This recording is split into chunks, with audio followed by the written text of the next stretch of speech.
iniciar la conferencia de la mañana. Hoy miércoles, después de los días santos y días de muerto, vamos a estar de nuevo informando. Se van a pasar los videos de las obras que estamos realizando y vamos también a informar sobre quién es quién en las mentiras, porque es miércoles, y un informe sobre la prevención, atención y erradicación de la violencia contra las mujeres, lo que estamos haciendo. Este es un planteamiento que nos hicieron ustedes y es un compromiso de informar. Entonces vamos a empezar con los videos.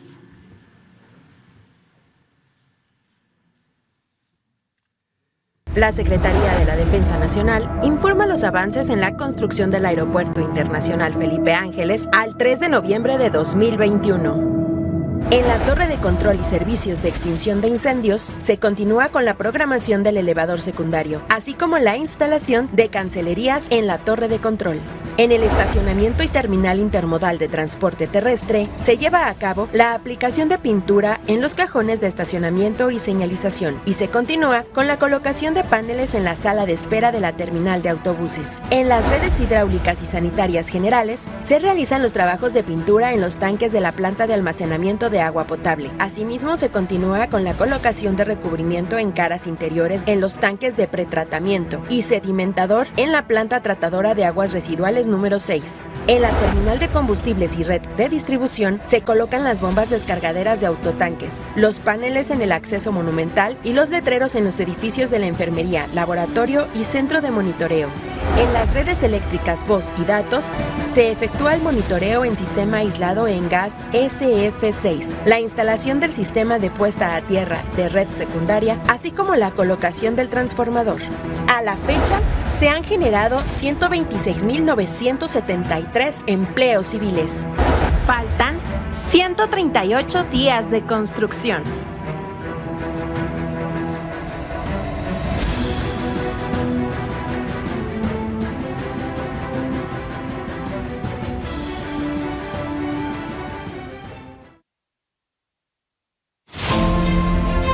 Es 29 de octubre y ya tenemos todo listo, nos hemos preparado para descargar los módulos de las plantas químicas que ya están llegando. Hoy recibimos de Estados Unidos un módulo de la planta de tratamiento de gases. Ve el reporte esta semana. La planeación en la construcción de la refinería inició con la procura temprana. Es por eso que como resultado ya empiezan a llegar vía marítima y terrestre provenientes de diferentes partes del mundo y del interior de la República los equipos y módulos de las plantas químicas al sitio de la refinería Olmeca en Paraíso, Tabasco. Esta semana arribó al puerto de Dos Bocas la embarcación Challenger, proveniente de Estados Unidos con los módulos Merichem, que integrarán la planta de gases, con la función de remover el azufre del gas. De igual manera, en el paquete 1 se recibieron transformadores para las subestaciones de las plantas Combinada y Coquizadora. Al mismo tiempo, se traslada desde Guadalajara, Jalisco, un reactor hidrogenerador de la planta hidrotratadora de naftas. En los paquetes 2 y 3 de la compañía Samsung se avanza en la colocación de diversos equipos en las plantas hidrotratadora de diésel, gasóleos, naftas y la planta reformadora.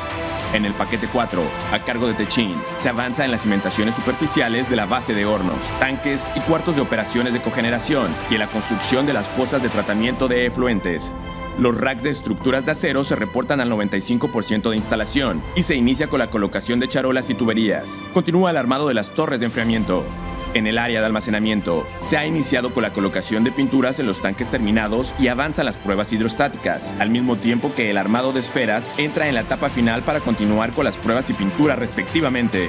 En el área de edificios y contraincendio continúan los trabajos en el detalle interior y en telecomunicaciones se preparan los interiores para resguardar los equipos de voz y datos de toda la refinería que se conectará con toda la red de Pemex. En el cuarto de control central continúa la obra exterior de vigas y vidrios, forrados de espejos de agua y se detallan los muros en el interior.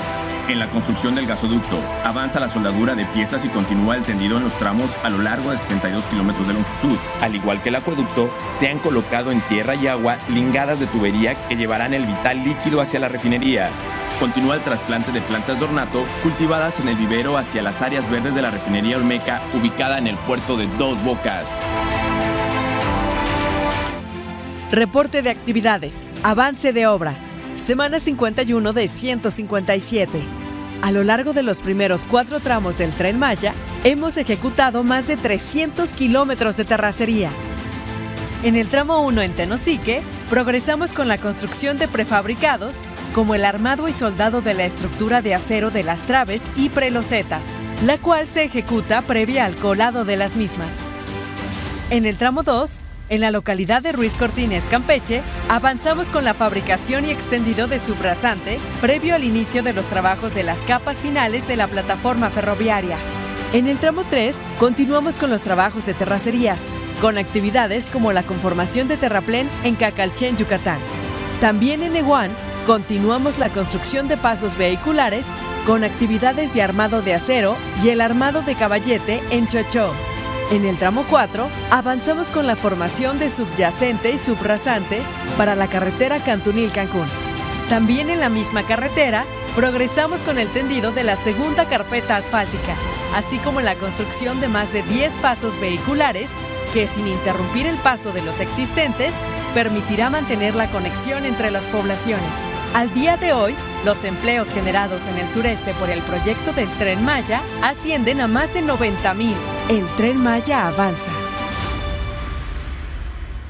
Construcción del Tren Interurbano México-Toluca. Reporte semanal. Vía catenaria y obra electromecánica. Avance 45.4%. Instalación de postes. Se continúa con el armado del sistema de catenaria utilizando vehículos bivial sobre las vías instaladas. Estos vehículos cuentan con plataformas elevables, grúas y herramienta especializada para la colocación de postes, accesorios y tendido de cables. Instalación de vía y canalizaciones. Se continúa con la colocación y nivelación de vía, así como con el colado de los plintos de concreto. Se tiene un avance desde la terminal Sinacantepec hasta el kilómetro 32 en promedio de las 2 vías. Se avanza con las canalizaciones sobre los muros laterales de la vía confinada. Esta actividad se encuentra 2 kilómetros adelante del frente de instalación de vía. Tramo 3, 17 kilómetros. Avance de obra 53.3%. Frente 2, Carretera Federal. En este frente ya se tiene el 50% de las losas de compresión coladas y se continúa avanzando en el habilitado y colocación de acero de refuerzo en el 50% restante. Frente 9, tercer cruce de autopista. Se colocaron las últimas 2 traves prefabricadas de concreto en este frente. Estos montajes se realizaron en horario nocturno para minimizar las afectaciones a los usuarios de la autopista México-Toluca. Arteaga y Salazar. Se continúa con el corte de material y estabilización de taludes para el paso del tren interurbano bajo la nueva vialidad. Hondonada Zagarpa. Se continúa con la construcción de las 2 columnas principales del viaducto en doble voladizo de 220 metros de longitud total en este frente. Estación Vasco de Quiroga. Continúan los trabajos de cimentación profunda para la estación con la perforación, armado y colado de pilas de concreto. Secretaría de Infraestructura, Comunicaciones y Transportes. La Comisión Nacional del Agua informa los avances del Parque Ecológico Lago de Texcoco. Conservación y mantenimiento del lago Nabor Carrillo. Continúa la conformación y renivelación de los bordos en el lago, así como el dragado al interior y exterior de los canales en la zona noroeste. Se lleva a cabo el levantamiento topográfico en los alrededores del lago y culminaron las acciones de desmonte y despalme del área de trabajo. Ciénega de San Juan, fase 2. Se concluyó el colado de las guarniciones de los anillos que conforman el estacionamiento. Asimismo, continúan los trabajos para la instalación de rejillas en andadores vehiculares y peatonales. Se colocó la capa final de gravilla en los andadores de la Ciénega de San Juan. Terracerías, fase 2. Para la construcción de las islas, se realizó la conformación del terraplén en las plataformas. Continúan los trabajos de reubicación de piezas de concreto para la elaboración de laberintos y zonas lúdicas. Asimismo, se llevó a cabo la liberación de las zonas donde se desplantan las plataformas. También se realizó la colocación de geotextil y geomalla en plataformas, islas, Jardín Central, barreras rompevientos y brechas cortafuegos. En el Tren Texcoco Norte se sumaron 2.71 kilómetros más de desasolve. Con estas acciones, el Gobierno de México fortalece la vocación ambiental de la zona en beneficio de los habitantes del Valle de México. Muy bien. Pues vamos con Elizabeth. Buen día, señor presidente. Buenos días, compañeros de la prensa. El combate a la corrupción es el sello distintivo de la cuarta transformación de la vida pública del país. Y en esa tarea tienen que participar todos los sectores, pero sobre todo aquellos que tienen como cometido principal el servicio público, el servicio a la sociedad, como son los medios de comunicación. En efecto, la construcción, fortalecimiento y defensa de la democracia pasa por la depuración del aparato gubernamental, envilecido por el neoliberalismo y la corrupción. También en cuestión está el papel de los medios de comunicación, que en muchos casos han justificado o callado el despojo y la mentira. Así, se convirtieron en cómplices del saqueo y la manipulación en contra del pueblo. Hoy en México, ningún medio ni periodista puede llamarse amordazado, ni desde el Gobierno de la República se pagan por silencios o adulaciones. La prueba más clara de la libertad de expresión, de la libertad de prensa, de la libertad que gozan y ejercen los medios, son los diarios ataques, muchas veces plagados de diatribas en infundios en contra del presidente de la República, sin que haya otra respuesta que el argumento veraz, la exposición de motivos clara sobre los proyectos y la exposición de mentiras en que incurren un día sí y el otro también. Así que va nuestra humilde contribución en este proceso. Iniciamos nuestra sección. Mentiras para cambiar percepciones sobre la economía y el Aeropuerto Internacional Felipe Ángeles. Los días 27 y 28 de octubre, diversos medios de comunicación publicaron que las acciones de la Bolsa Mexicana de Valores de la compañía Volaris habrían caído tras el anuncio de que volaría del Aeropuerto Internacional Felipe Ángeles hacia Tijuana, Baja California y a Cancún. Entre los principales medios que publicaron esa información fue El Universal, Milenio, MBS Noticias, Reporte Índigo, Eje Central, Latinos, El Economista. Consignaron que Volaris habría perdido 6.41% en la Bolsa Mexicana de Valores. Esta información no es verdad. Desde el pasado 22 de octubre, las acciones de la aerolínea sufrieron bajas. Sin embargo, no solo en el caso de Volaris, sino de otras empresas de aerolíneas internacionales como American Airlines, Delta Airlines y Southwest. También tuvieron tendencias a la baja en la Bolsa Mexicana de Valores. Las razones de este decremento son el riesgo por rebrote de la variante Delta Plus del COVID-19. El 29 de octubre, diversos medios de comunicación y periodistas difundieron información falsa de que cayeron las acciones de la aerolínea Volaris, tras anunciar que iniciaría operaciones en el Aeropuerto Internacional Felipe Ángeles. Los datos fueron utilizados de manera engañosa por la coincidencia entre el anuncio de Volaris de que operaría en el Aeropuerto Felipe Ángeles y la tendencia de la industria por COVID-19. El director general de Volaris, Enrique Beltranena, desmintió la información y detalló que después de un amplio análisis concluyó que será viable y más barato volar por el Aeropuerto Felipe Ángeles. Pero como siguen enojados con lo del aeropuerto, por eso inventan medios y periodistas. La siguiente, el colmo de las fake news. No es falso, pero no es verdadero. De cómo inventar un índice y darle difusión hasta que se crea que es verdad.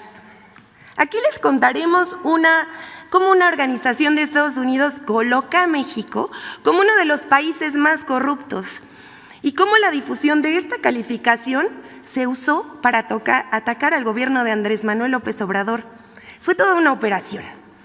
Hace 2 semanas, la organización World Justice Project, Proyecto Justicia para el Mundo, publicó su índice de Estado de Derecho en México 2020-2021, según el cual nuestro país aparece entre los 5 países más corruptos del mundo, detrás de Uganda, Camerún, Camboya y el Congo.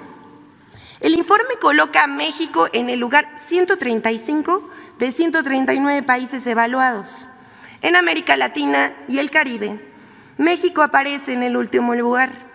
Y desde ese momento no pararon en difundir en medios y en redes sociales, repitiendo el dato de la corrupción a la menor provocación, citando a comentaristas, conductores, analistas, académicos, periodistas y opositores. Pero ¿de dónde salió este índice multicitado? ¿Cómo se elaboró y quién lo financió? El Índice de Estado de Derecho en México se elabora desde hace 3 años, casualmente, al mismo tiempo que López Obrador llegó a la presidencia de la República. En 2018, el World Justice Project evaluó a 133 países y colocó a México en el lugar 92. Un año después, en 2019, la organización evaluó a 126 países y colocó a México en el lugar 99. Y en 2020 pasó al lugar 113 de 139 en el índice general. Primero comentamos el dato más escandaloso. México cayó 9 lugares. Al respecto, los lugares de México han variado porque cada año se incorporan nuevos países al estudio. Para 2020, el World Justice Project incluyó 13 países nuevos, casi los mismos lugares que México se movió en la lista. Así que ese dato tan celebrado no es digno de ser tomado en cuenta.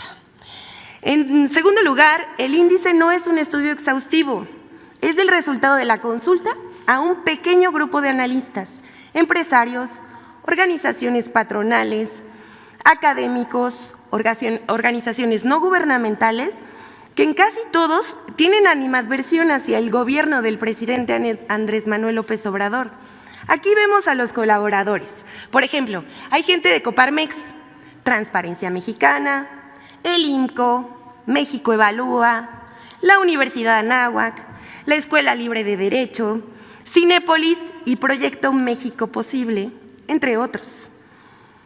Entre los especialistas que ayudaron para la conceptualización y elaboración del índice del Estado de Derecho en México, pueden observarse a personajes como Edna Jaime, de México Evalúa, Juan Pardinas, del IMCO y director del periódico Reforma, y Ana Laura Magaloni, del CIDE. El Índice de Estado de Derecho en México es patrocinado por el World Justice Project, organización estadounidense fundada en 2006 por el abogado y empresario William Holrick, que durante casi 25 años fue el principal asesor legal de la compañía Microsoft en diversas polémicas mundiales.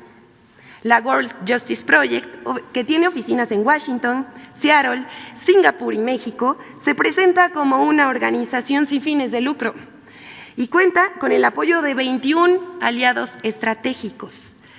En México, la World Justice Project apoya a diferentes organizaciones como México Evalúa, Causa en Común, la Red Quinte Poder, incluso a instituciones como el Tribunal Electoral del Poder Judicial de la Federación. Así, el estudio de opinión, que coloca a México como uno de los 5 países más corruptos, está financiado por una organización estadounidense y los especialistas consultados son esencialmente opositores del gobierno.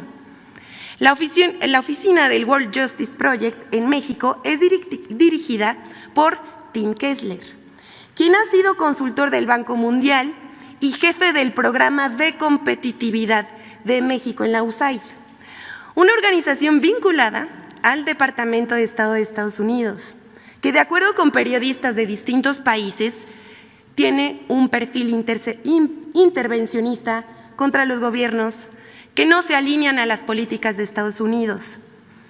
De acuerdo con testimonios de personas que han trabajado en la World Justice Project, En esta organización, lejos de estudios económicos y sociales imparciales, se llevan a cabo productos informativos, montajes y producciones para hacer ensombrecer al gobierno que encabeza López Obrador. El World Justice Project ha celebrado convenios de difusión con el consejero presidente del INE, Lorenzo Córdoba, quien incluso ha presentado como si fuera propio el estudio. El Índice del Estado de Derecho, World Justice Project, también tiene acuerdos con gobernadores opositores como Diego Sinue Rodríguez de Guanajuato. Mediante una compleja red de colaboraciones con diferentes personajes de la vida pública, el World Justice Project ha logrado abrir espacios para encabezar foros, conversatorios y mesas de análisis para difundir la idea de que México es un Estado fallido.